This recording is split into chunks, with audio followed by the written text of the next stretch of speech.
Well, hello, Manchester, Hooks at Auburn. It's the progress report because it is Wednesday.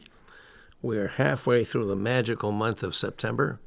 Somebody should make this month last twice as long as it does. It's just the best month of the You said year. that last year, Bob. I still believe it. I mean, it's just magical. I think the best time of year. I think, and so many things are happening in our city. And today we are happy to welcome. I'm embarrassed to say this, but I think it's for the first time, Alderman at Large Dan O'Neill, who has served has served as a alderman at large for a long time and is still doing great things to advance the cause of the city of Manchester to move into its even brighter future. I think, although we have had a lot of good things have happened in Manchester. The future's so bright, I gotta wear shades. That's right. So Dan, thanks for coming in. It's been long overdue. We're really glad you're here. It's another election season. The election's coming up. What's next week, right? We the 21st. Every municipal candidate, including all the members of the board of aldermen and the school committee, all up for election. And the unsung selectmen who run all of our elections. Yeah. Having been elected to that position on a couple of occasions, I have to pat them on the back. I'm not campaigning. I'll tell you that. But we are looking forward to that, and really good to have you with us, Dan. How long have you served on the board of Mayor? Well, I first got elected in 1986. Oh my gosh! And served 3 terms.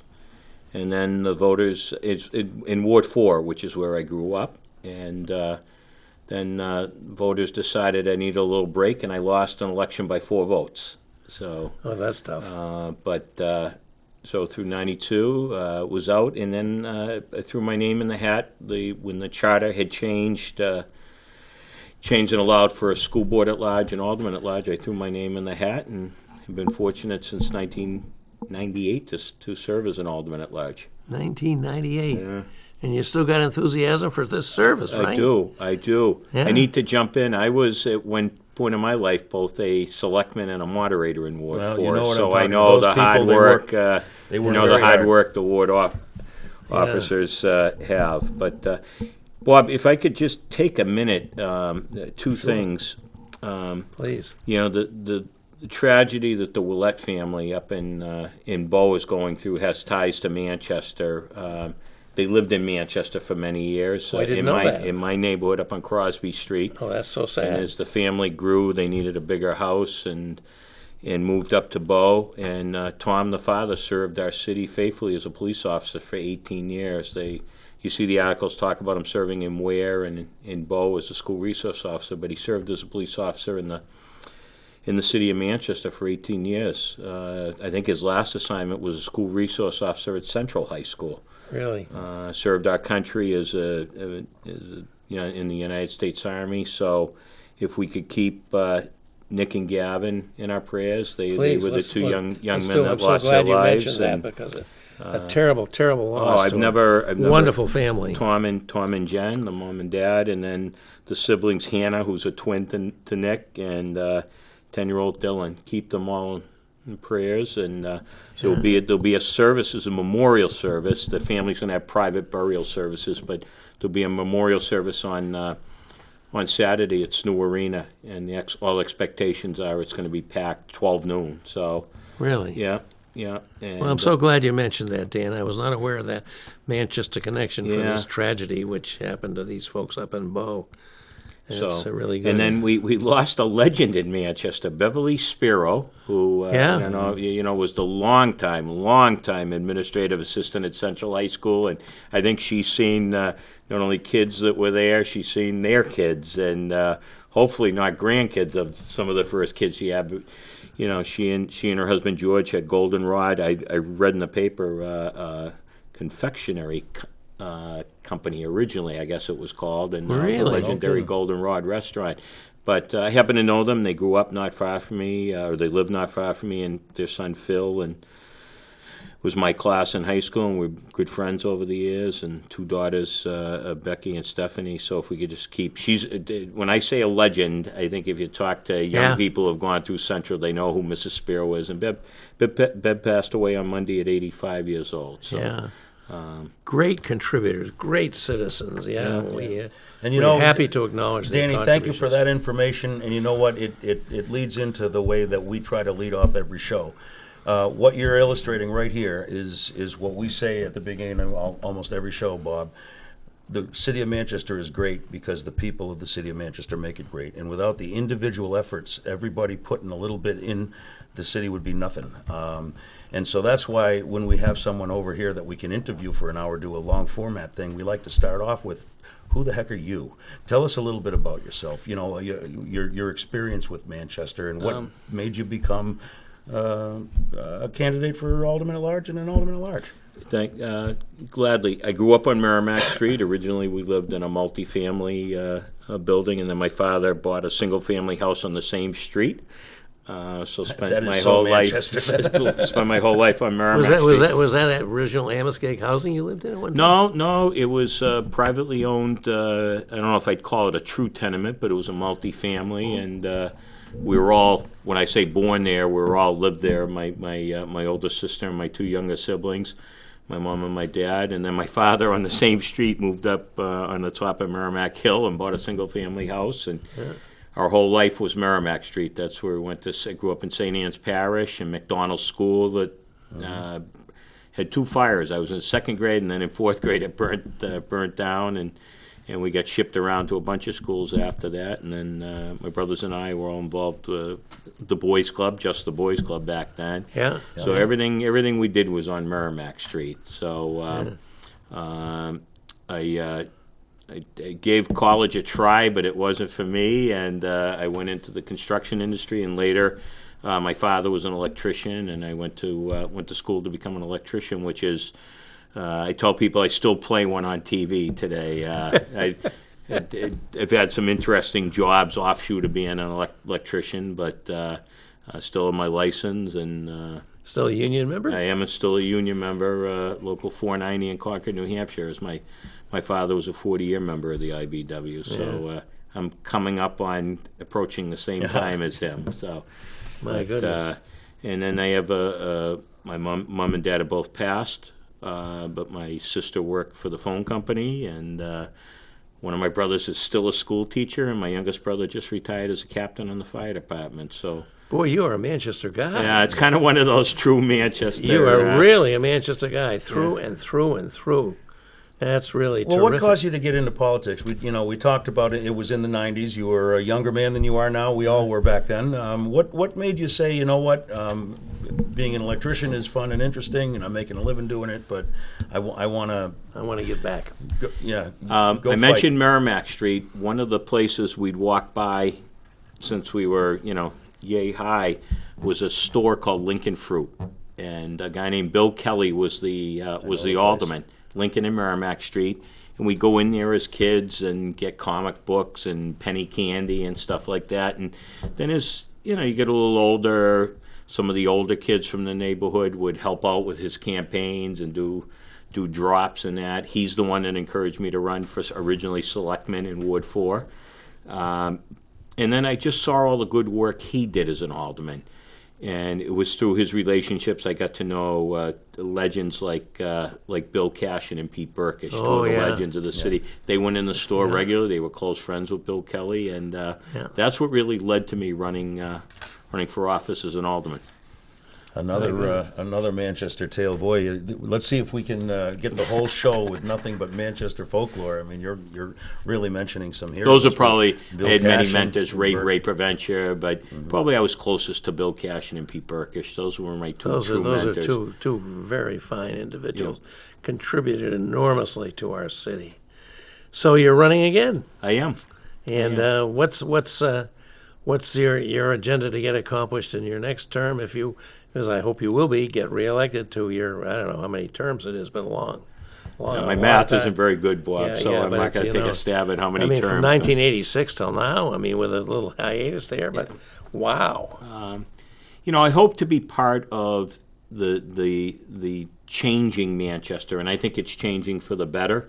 As you guys can remember, downtown, I can remember not that long ago that, was boarded up. They closed 5 banks, and I remember that. Public service In the company late went 70s, and the public service went.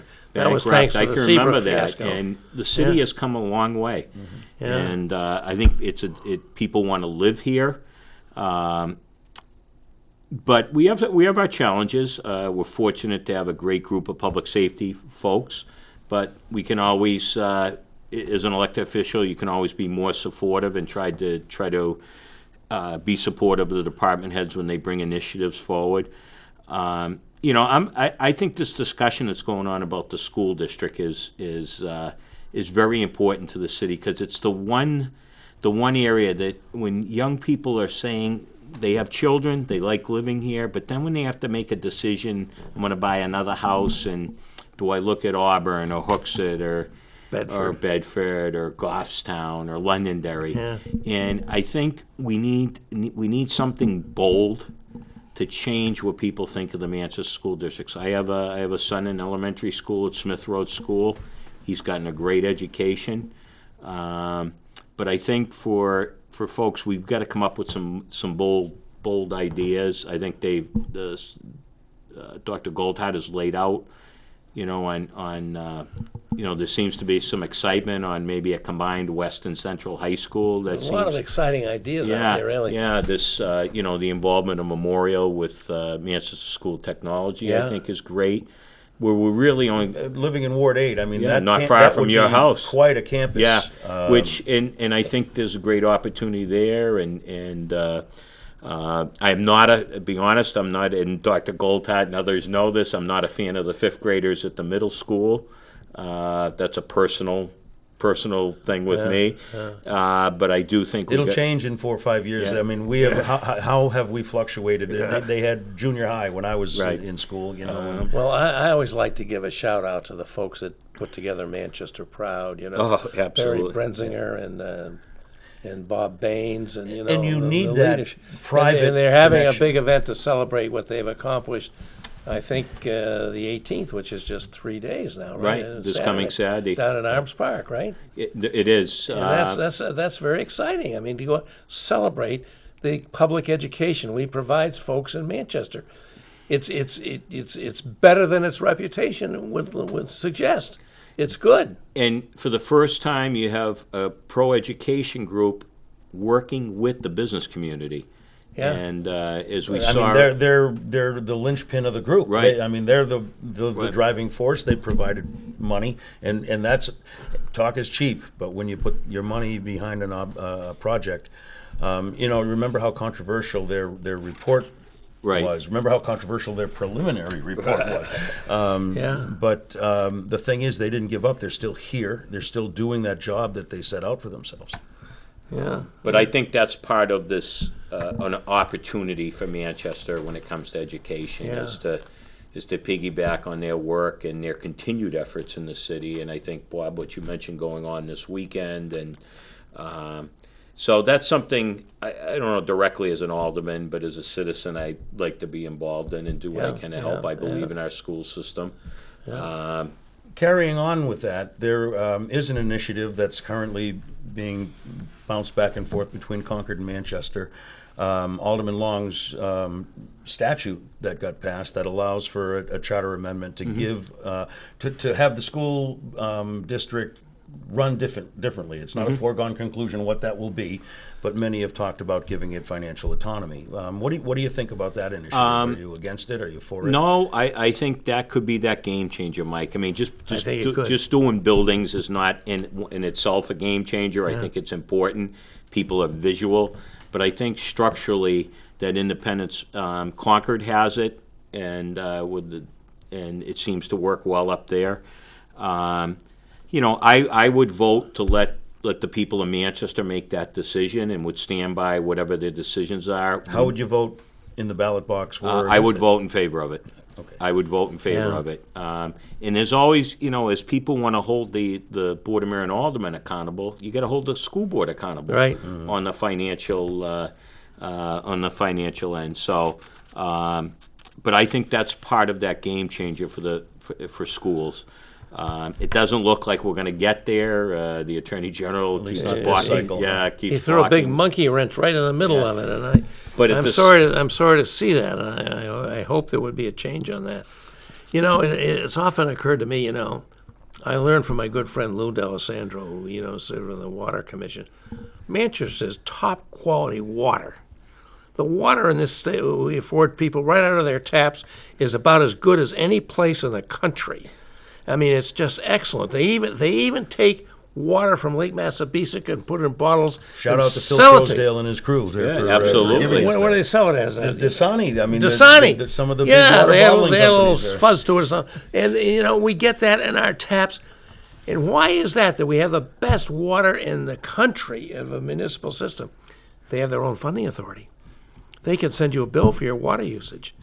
If the school district could do that, maybe we could have the same results there. I mean, there's checks and balances. That's the Water Commission is what we would call a strong commission. They have authority to approve or not approve things. Yeah. Bonding is required to go to City Hall.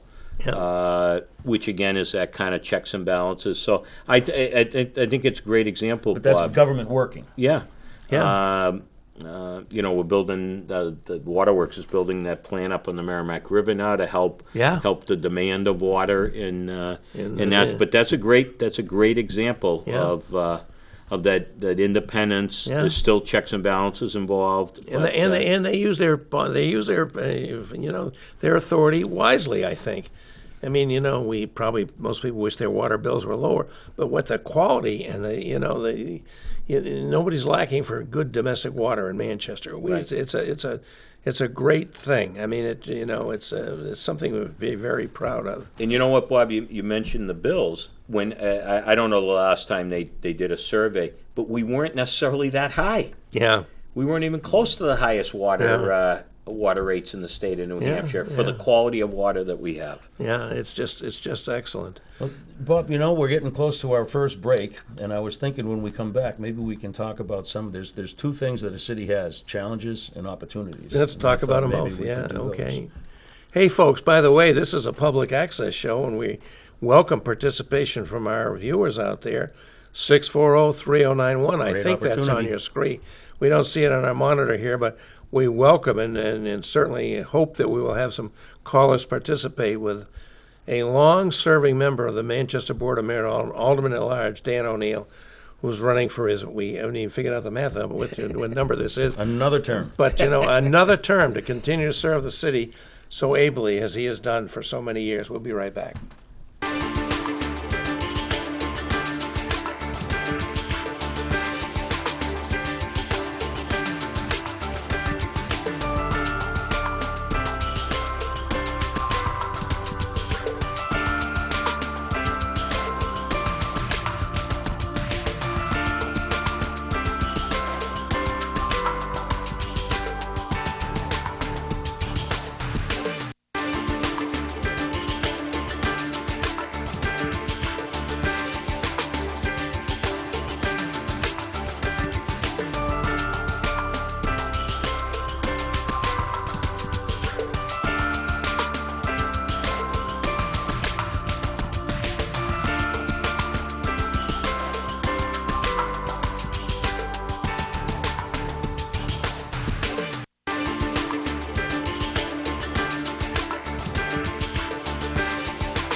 Well, we are having too much fun here on the progress report, huh, Bob? Happens once in a while. Well, when Danny O'Neill's around, you can't help but have Yeah, fun. you got to He's make. a fun guy. He makes you smile. Well, as I kind of teased out before we gave people a chance to go to the fridge, we in this city, as has been throughout the history of this city, we face real tough challenges.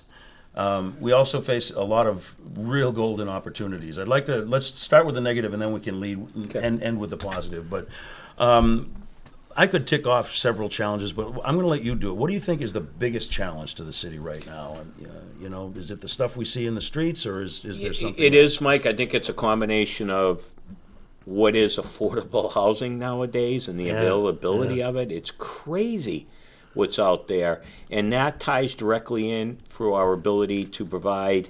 Maybe not for everyone that's homeless, because I do think there's a small population that wants to remain outside, and I can go into that a little further. But I think we need to find more opportunities for those that are ready to find shelter. Shelter may not be the right word, but to find a home. Pat Long tells a great story of befriending a husband and wife, and he found them a place. They wanted to be in Concord, where they were from, and he was able to work with then Speaker Shurtleff to find I hate this word affordable, but because it's used so broadly, but an affordable place for them, and a place they could afford anyway. And Home Depot in Hooksett hired both of them as long as they passed a drug screening and made sure they had rides to and from work. Now that goes back a year or more. But it's a great story of what you can do when you can connect things, get people where they want. They didn't want to be homeless. They prefer being in Concord. They wanted to work. Transportation was an issue. So check the boxes. Check the boxes. And then I think there are some people, and I learned this. There's been a lot of great articles and on the work that they've done in San Antonio. I've kind of followed the San Antonio model, and San Antonio reached the conclusion 20 years ago or 15 years ago that they were not going to get everybody into a building, and that they created this place called the Courtyard under Haven for Hope as their housing group, and they have a generally outdoor.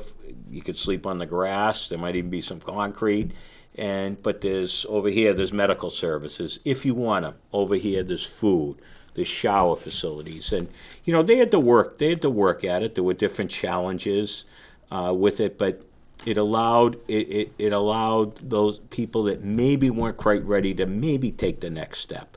And one of the things I learned from San Antonio, they started everything, and we reached out to them first during the opioid crisis, and somebody in the recovery movement knew of the great work they did, and that's how we connected with them. But whether it was... Did you go down there to see what they did? I didn't, but there's an awful lot of great information out there. There's a great Boston Globe article. Boston sent cities, Massachusetts sent cities from all over the Commonwealth down there, and there's a great Boston Globe article, I think 2016. But we actually brought them up here. And right before COVID, they were here. And they spent 3 or 4 days here. They did a great presentation that...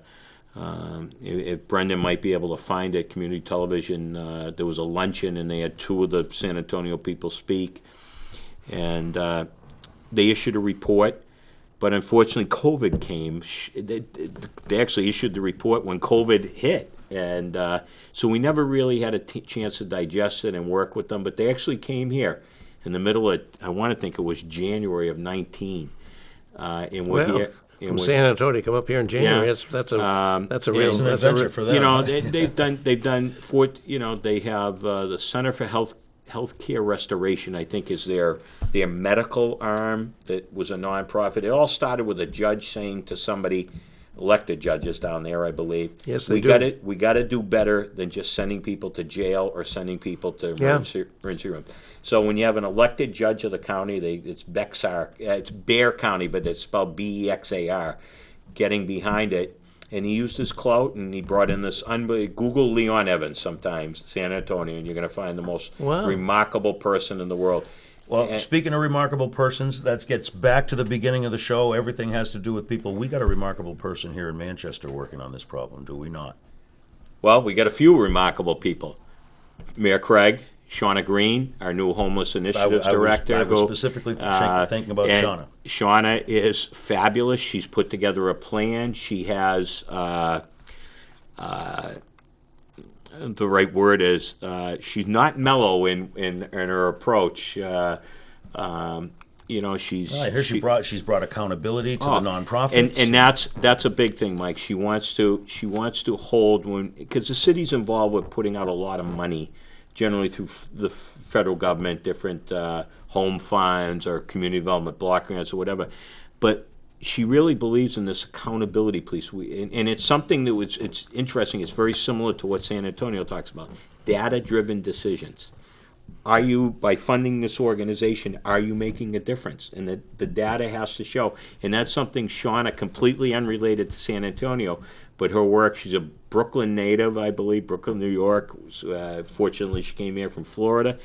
But she wants to hold people accountable, and I think it's a great approach. And I think she's wonderful. She's a godsend, I believe. We're lucky to have her. Yeah. I just want to follow up on something that's important. And Shauna, in her presentation to the board not too long ago, very much talked about, and it's similar to the San Antonio model.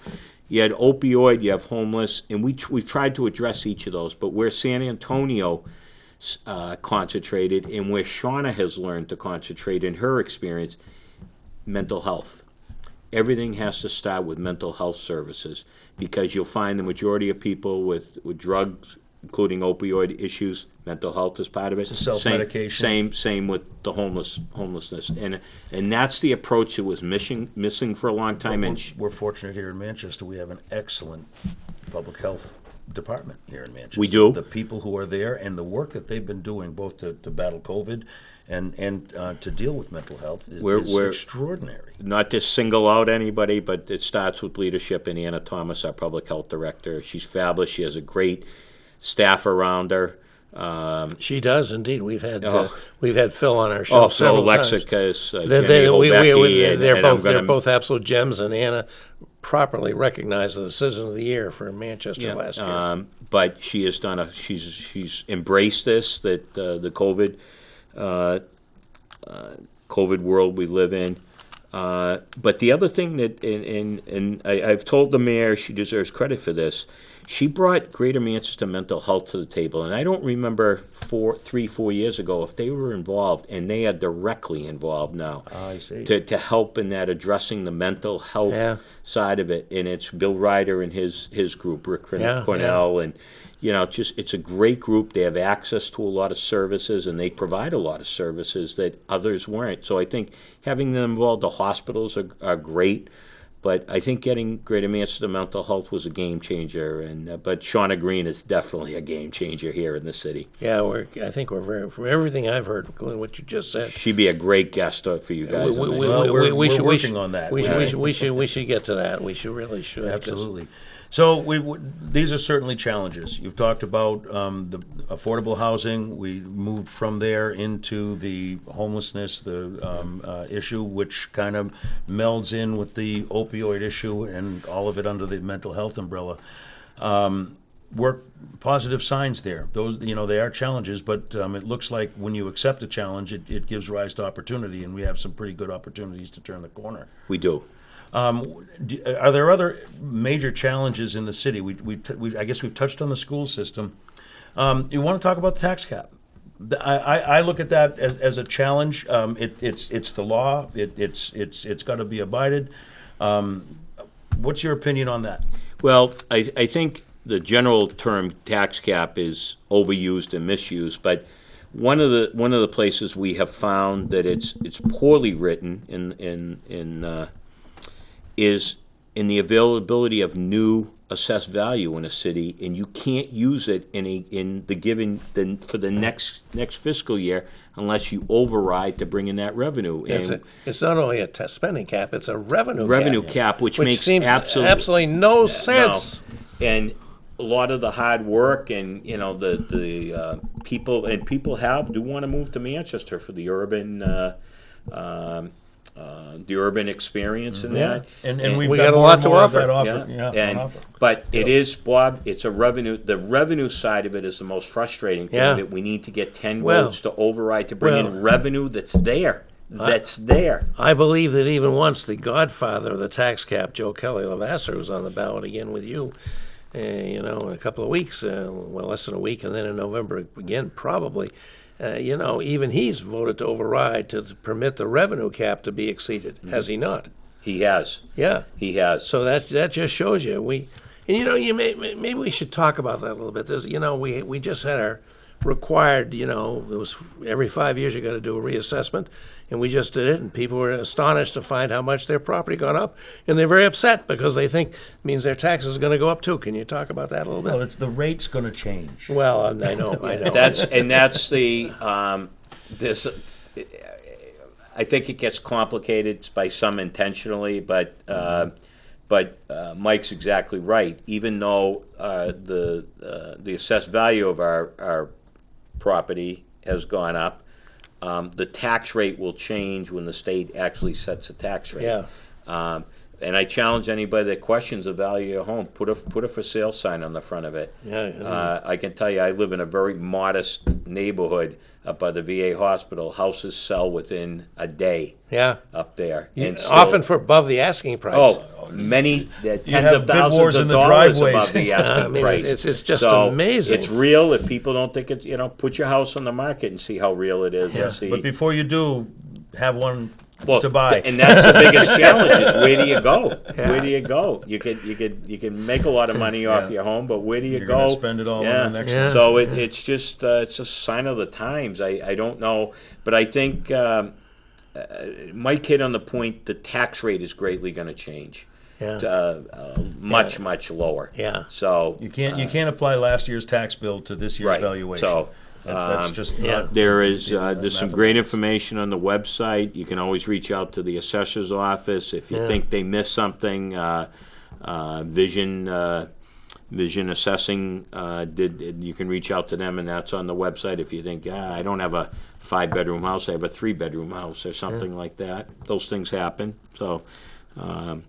Yeah, there's a process you can adjust. All right, enough of the negative. Opportunity. If this city doesn't have opportunity sitting right here and a lot of pent-up demand, I don't know what city in the United States does. Let's talk a little bit about where do you see the greatest opportunity? I mean, we have opportunity for development, transportation, education. There's so much. Where do you see the greatest? I think we've already talked about it, but I think education is a great opportunity for us, and we should move.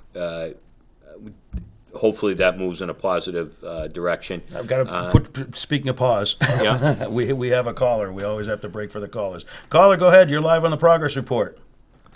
Thank you, Mike, and thank you, Bob. You guys have a great show. Thank you. Appreciate it. And you have a great guest, Dan O'Neill. Yeah. The flavor of the day, new politicians or whatever, and I have nothing bad to say against anybody, but I'm just hoping that people will remember all the hard work and all the knowledge that Danny brings to the board and support him when the election comes up. And remember that, it's not easy. Been in office for a long time. Done a lot of good things. Just let's please remember that we need some people with experience and the know-how to get us through all these difficult times. And he's just an honest man, and I'm glad he's on your show. And I just hope that people will remember all the good work he's done. And I want to thank you for your show. Well, Thank you. Thanks for those kind words, my friend. We- Thank you for those kind words. Yeah, we thanks for the call. we can't gainsay that at all. A fine testimonial, and since we're turning the show on a positive light, you couldn't lead off with better than that, and that's the kind of reaction you're getting from constituents. Can't complain about that. Yeah. So let's get back to it. What's the biggest positives for the city? Well, we talked about schools. I think this rail opportunity is a game changer for the city. The federal money that's out there will allow the consulting team to take things to 30% level. Actually, design of the rail system, the stations, We picked a spot. the financial. We picked a spot. You indicated your preference on the board for a spot for a rail station, right? We voted on it to present that to New Hampshire DOT. We still have to pick what's called the layover facility, which in an ideal world, I think they want potentially enough room for 4 train sets. And I think they even say have the engine on the north side, if I recall. I've driven by the one in Newburyport. They generally want it as close to the end of the line, which in this case would be Manchester. So we're working on that. Apparently, the Lowell route, which is what we're on, they bring the train up every day from downtown Boston. Yeah. And there's an expense to it that has to be passed on to the ridership. Do we need it? Do we need a roundhouse to turn the train around so we can go back? No, they have, what I understand, and I have seen this driving in Newburyport, they have the engine, I believe I'm right on this, if my memory serves me, I'm getting a little older, but they have the engine pull the train north, and then the engine pushes the train south. So the really? engine is always on the north end, I believe. Really? And that's what they use. And I looked this up. I think there's 15 or 17 commuter rail lines as part of the MBTA system. Yeah, it's a pretty extensive system. With fingers all over the place. Yeah. And it goes all the way. I mean, it goes right to Lowell, right to the border of Nashua. So it's right there. It goes to Worcester. It goes to Newburyport. I mean, then we got the down easter that goes all the way to Brunswick, Maine, and. Communities will talk about Worcester. I know people in Worcester how it was a game changer. People would want to work in Boston, but they want to live in Worcester. Take the train in every morning. It's pretty nice. And it goes both ways. People forget it goes both ways. There are people who are living in the suburbs of Boston who would want to come up and have dinner in Manchester. Or work in Manchester. Or work in Manchester. Work in the mill yard. Work for the, Dean Army, Kamen's, group. Advanced Regenerative Medicine Institute. Some younger people want to live in Boston or Cambridge or Somerville's become, but it'd be great to get them on a train coming north in the morning. You're absolutely right. It's But also people want to come to a show in Manchester at the Palace or the Arena or we got a lot to Fisher offer. Cats. Yeah, there are. So I think this rail is a great opportunity, and I think we need to applaud our federal delegation, Senators Hassan and Shaheen. Hassan, this has always been when she was governor. This was something she pushed. And then Congressman Pappas and Congresswoman Custer. The Downeaster stops in Exeter. And, 3 stops, and New Hampshire doesn't contribute to one of them. One of them. No, Maine contributes, but we don't. Yeah, but there's 3 stops in New Hampshire and Yeah, helps towards the New Hampshire way. The New isn't it? Hampshire way. The New Hampshire way. Yeah. So I think that's a great opportunity. I think it is, and I'm so excited about this, Mike. Come along. And there's another thing I'm very excited about, the development of our trail system. Yeah. Betsy DeVries, my former alderman, really pushed that. I haven't heard her name in a while. Well, shout out to Betsy. Hi, Betsy. Thank you for your many years of service. And that's something else I think, I'd like to see developed. I like to use the rail trails. That's kind of my speed now. I kind of flunked out when I tried to climb a White Mountain the other week. But but the rail trails were very congenial to me. And we have the makings of a terrific trail system. All converge, east, west, north, south, right there by Delta Dental Stadium, And are we close to getting that done so all these trails will be available? I think we are. I think the connection you talked about down south of Granite Street, we've submitted what's called a RAISE grant under the Biden administration. I'm drawing a blank of what it was called under the Trump administration. We've submitted almost the same plan. We've made adjustments to try to make it better, but to connect all modes of transportation down. You're right, Bob. That's the hub of everything, right down in there. That's where, if all goes forward, that's where the train station would be, and bus stations. We're fortunate the MTA and Mike Witten's leadership to include bus in it, but rail. I said rail, but people want to bike, people want to walk. This makes your city very exciting. It does. I mean, I think we got to stop emphasizing cars and parking and because young people like to get to places other ways, by biking or walking. I think that's a really fine thing. Yeah, my family and I, we've used the, I'll call it the Massabesic. I probably don't know the right term. Originally used to be able to pick it up at Peabody Ave, but now it's been expanded all the way to Mammoth Road. Yep. And you can go all the way. You can go all the way to the Seacoast, I think, Newmarket or something. The Rockingham Trail. Rockingham. Thank you, Mike. Yeah. We've used that numerous times. We've used the one, from Northeast Delta, gone across the river and the highway out to West Side Arena and continued out there a little bit into Glasstown. So those are two of the ones I'm most familiar with. Just really good stuff. Well, Bob, we're at our next 20-minute spot. You want to take a quick break? I think we should. Regroup Make sure for a we're second. gonna- We're wandering a little bit far afield. Don't forget. Not really. No, I guess not. Well, we were on trails. We're on a trail. Don't forget, folks, you can call in. What is it, 640-3091. This is a great opportunity. We've been talking with Dan O'Neill for about 40 minutes now, and we're going to finish up a full hour-long format interview. Great opportunity to bring your questions. And please do call in. Yep. We'll be right back. See you in a minute.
So this is the final segment of this progress report for Wednesday, September 15th. Hey, we're halfway through this magical month, and somebody should make this month last twice as long as it I does. heard that somewhere. Yeah, like, in Camelot, make it like Camelot.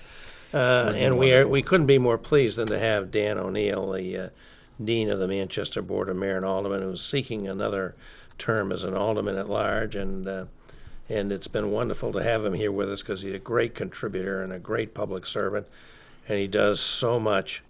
And Mike, you can ask him the questions. Well, I do have a couple questions, and these are questions that I ask for politicians who have a record.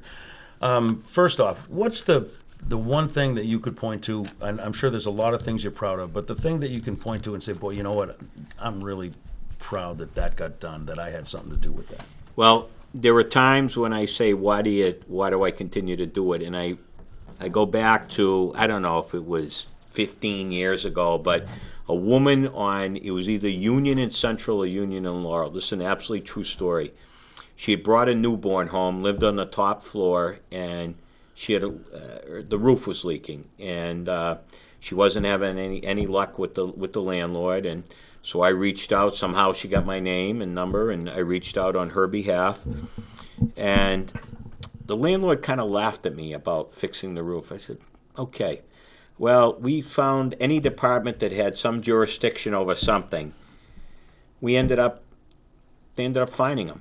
He didn't have his garbage piled correcly, or, fire department went in there and found some violations. The health went in and found some violations. And wouldn't you know, he fixed the roof. Yeah. And when I've used that, and that's an absolutely true story, it might be 20 years ago now, and when I say, well, some of those late nights and you've been beat up and all that, and you say, why do you do it? That's why I do it. Yeah. It's trying to make a difference in somebody's life like that maybe otherwise wouldn't have I'm so glad you mentioned that, Dan, because I had the same experience as a state rep.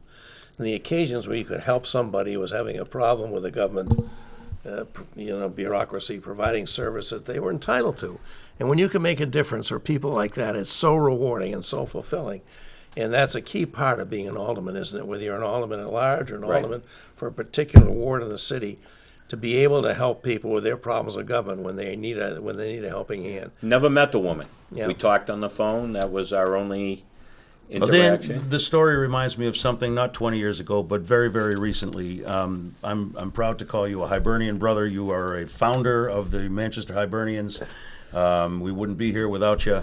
And as you know, and as some of the people who watch the show know, the Hibernians every year have an Adopt a Family program where we bring free Christmas gifts to kids. And Danny, you volunteer for that. You put your time in. And I'm thinking about one winter afternoon when you were dropping off some gifts and found a house with no heat. And we're able to solve that problem within a couple Wilson hours. Street. I remember it, I Mike. think we have a call. Yeah, we can take the call. Hi, caller. Hello, caller. You're with us on the Progress Report. Glad to have you with us. Go right ahead with a question or Bob, comment. my name is Bill Shea, and I'm calling because Dan O'Neill is on the program. And we worked together for about 20 odd years, maybe 24. I recognize you, Bill. Good to have you with us. Yep. And he and I didn't always agree, but we always were never, ever disagreeable. I respect Dan from the bottom of my heart. And the reason I'm calling is I know that he is in a tough primary and a general election. But I want you to know, the businesses of Manchester, that you could not get a better man in charge of helping the people of Manchester than Dan O'Neill. And everyone should look at Dan O'Neill and say, he's my guy. And therefore, I'm calling to support Dan. And he's a wonderful man. He's a good family man. And I can't say enough good things about Dan. So, Dan, good luck in the forthcoming primary. And let everyone who has any respect for decency, because Dan O'Neill reflects that in all that he's done for the many people of Manchester. Thank you very much. Bill, thank you very Thank much you for for those Bill kind Shea. comments. I had breakfast with your classmate this morning. Great. Yep. I know Denny. Yep. Yeah, so And I know your nephews too. Yep. yeah. They're great. You had Okay, my Dan. nephews at Hawesville. You know, Best to you and best to your son and your wife. Thank you very much, Bye Bill. for It's now. thank you for the very kind words. I don't think I've ever heard a more fulsome endorsement of this program. Fine gentleman, speaking about another fine Great gentleman. public servant, Bill Shea. I've known Bill Shea since I was a wee boy. I went to school at OLPH, and after school... He must be a Hibernian, too. No, he is not. Why not? We'll have to Bill, work- you better join the You make a Hibernians. good point. There's still time. Guy that dedicated his life as a teacher and, Oh, we got and another call. principal. And Definitely. No, I think we're good. Oh, was that the same call? Okay. No, we do. All Oh, right. Bill, that was a great call. Thank you. Hi there. Hello, caller. Go ahead. You're on the progress report. Hey, Mike. Hey, Bob. Just want to give a little shout out to my good friend Dan O'Neill. What I think is important about not only someone that gets elected and does something for the community, but when someone comes knocking at my door, for example, and they say they're running for an office, and I don't ask them, what are you going to do? I ask them, what have you done? Because that's important to me.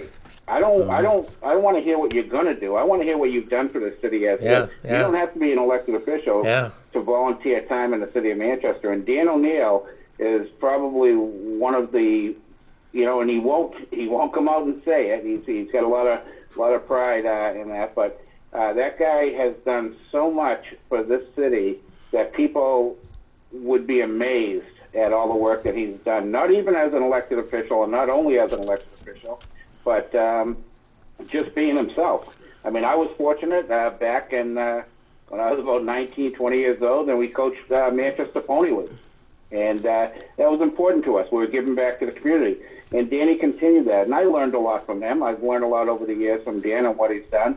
And we all grew up in the same neighborhood. And we all had the same, values. And that's because of our upbringing. Yeah. One of the other callers earlier today, Phil Sapienza, another one, Danny O'Neill's brother, Pat. There's so many people in this community that do so much that people don't even realize how much time they've given up to help others. And Danny, I'll tell you, he does more than anyone in the city to help out, especially the kids and especially our seniors. thank you, Bill, for those very kind words. Thank you. Jesus, Great nice call. Thanks for the call. It's nice to have your good works recognized here, isn't it? I mean, I don't think we've had such fulsome endorsements for a candidate on here in a long time. This is terrific. I think, Bob, it's what makes Manchester great. There's a lot of people who do a lot of stuff without a lot of publicity. Yeah. And I've been a it's apparently small getting part of noticed. that, Yeah, yeah. small part of that, and involved, whether it was church or sports or whatever, and trying to help out. But you've had 3 people tonight that called that all did the same thing that I've done. They've given back to the community, and that's what makes Manchester special. I tell people we're a big town, We are. We're a big town. We support each other. I'm seeing this a little bit in some of the, there's a GoFundMe page for the Willett family, and you should see the Manchester people that have responded to it. Really? And the family's not even from here. Yeah. Yeah. And Anymore. Yeah, But they right, were, correct, they were, anymore. right, you But pointed out that it's they just, were, I yeah. think it's what makes Manchester a very, very special community. We still care about each other. Yeah, it's still, we still roll up our It's still a sleeves. small town in many ways. It is, and I'm very proud to call it my home. That's so heartening to hear, because these days when you watch the national news, so much seems to be so divisive and so torn up into, ideological competing camps. there are groups But there in this city that are there's all some of that about happening in this city too. But it seems like it hasn't taken over here to the extent that it's disabled our City efforts won't in let so it. many others. But they're other places. gonna keep pounding at the door. There are people. Yeah. They're in our politics. They're there, and they. I don't know what it is, but whatever it is that we're doing right, they want to change it. They want it to be different. And So how do you work to keep collegiality working, and with the Board of Mayor and Aldermen, which seems to be pretty divided on a lot of It issues? is. To begin with, you have to be not. You don't have to. You got to keep yourself grounded. Yeah. That we're all the same, and we all want. I think many of us want this what's best for the citizens of our city, and you got to stay grounded. I mean, there are some people I don't agree with, always on the board, but I've served with some great people of from a different party, and we've actually all worked together. It's a little tougher right now. Seems to be. Yeah, if you see if I some- think good manners seems to be. Right. People feel like they have permission to be jerks, and that's what I don't understand. You can have a discussion, you can have an argument in calm, reserved tones using the English. You don't have to yell and scream. Yeah, Bill Shea brought that up. That we didn't always Without being agree on disagreeable. everything, but we always remained friends, and Bill and I were among many, Bill and Phil, and we stood for the same things, and our principles were all the same. So my wife and I don't agree on everything. No kidding. Oh, you have that problem too. Is that a thing? So, but it's what makes Manchester a great. I really think a great community, and it's why I'm interested in still trying to continue. And I hope you're going to be able to. Well, Dan, we only have a few more minutes, but if you're running for a reason, what is the unfinished business? What's the thing that you'd like to be able to accomplish if you're given the time to do it? Well, that's a tough question, Mike. I always go I'm back. not trying to put you on the spot. No, I go back. I don't think there's one big thing. I think continuing the small items that you can make a difference in someone's life. Bob talked about it. His experience at the state level. You served in the House. Those are the little things of what keeps. They're not keeps little me to the going. people. So you that may you're not helping. even know what opportunity may come up, but you want to be there to take helping care them of with a sewer issue, or whatever it may be. They may be having a little problem with a little bit of some illegal activity in their neighborhood. Just it's the little things, the quality of life issues that I always want to continue. So it's a good. I don't really know what that big thing is going forward. Just continue on the small items that make a difference in somebody's life. What if someone wants to help out on your campaign? How can they get in touch with you? Get a hold of Do you me. have a website? Home phone, and we have two home phones, 668-9814 or 647-7786. I've learned recently the recording part of my first number has had some issues. I have Facebook. It's new. I've never had it before. There's a young. You're getting technologically Oh, advanced here. geez, it's scary, Bob. I got a young woman that is going to help me out with it, but there is a Facebook account set up. The email, city email, doneill@manchesternh.gov. And just you see people every day in the grocery store, at the Rite Aid, or gassing up the car, or whatever it may be. Yeah. Just that's where a lot of the constituent stuff Well, goes on. how does this election look? It's probably different from some of the prior elections you've been in. Because there's quite a field of candidates. I don't recall, Bob, ever being in. We had 8 pretty very good candidates, and there was a gentleman who was on. I did a debate with myself and Mary Georges, and I apologize, I'm drawing a blank on his name. I never formally met him, but he had some pretty good ideas when we were that's talking. nice to hear. Yeah. So I think there's 8 good candidates, and it's all I can do is differentiate, and I think Bill Barry talked about it a little bit. It's not what you're going to do; it's what you've done, and I think that's You got a record. Yeah, and got- I'm proud of you my got a- record. and you should be. You I definitely don't know should if I know I haven't been perfect, but I'm proud of my record. You should be. So- Absolutely. It's wonderful we have people like you that want to serve the public in the way you're doing it. I think it's a really fine thing that you do that. And I assume the family's all behind you on this, right? Yeah, they are. They are. There are times I've missed a few things, but as my son has gotten a little bit older, but they've been rare. They're not regular, and as long as I can try to make things really in support of my wife and in support of him, that's what's important. That's really great. I mean, I just think we're so fortunate in the city of Manchester to have people of your caliber that want to do the right thing and to assist the people in their dealings with the government and assist the city of moving forward. I just think it's absolutely terrific. In the few minutes we have left, I do want to point out that Dan O'Neill also is the is it chairman or president of the St. Patrick's Parade Committee. Oh, that's a big one. And it That's a was big one. you were a driving force bringing the parade to the city of Manchester. You've been a driving force behind the parade as a Hibernian. We I didn't work know with you that. guys I'm glad to you make mentioned sure that. that the greatest show in the city calendar comes off without a hitch. You want to take a minute to talk about the parade? Yeah, I mean, I'm hopeful with that COVID's not going to prevent it this year in March of 2022. Yeah, it's such a nice event. We've named a grand marshal, and unfortunately, for 2 years in a row, we haven't been able to have the parade because of COVID. But yeah, it's a big event. We do it the last Sunday in March with purpose. It helps the business community continue St. Patrick's Month, and helps. And doesn't cost the city a penny? No. It means you're not competing with Boston. And Right, we're not competing with other parades. We can bring in some of the best entertainment around, and we have. Yeah, you certainly have a wonderful show. And some people talk about it. It's kind of the right into spring, that being the end of March, and we look forward to it. We head into April, and hopefully we need to be safe, and hopefully we'll be able hopefully we'll have COVID somewhat under control, although it's challenging. And talked about Anna Thomas and her great staff. But we all have our individual responsibilities too with it. So it's hopeful that we can have the parade.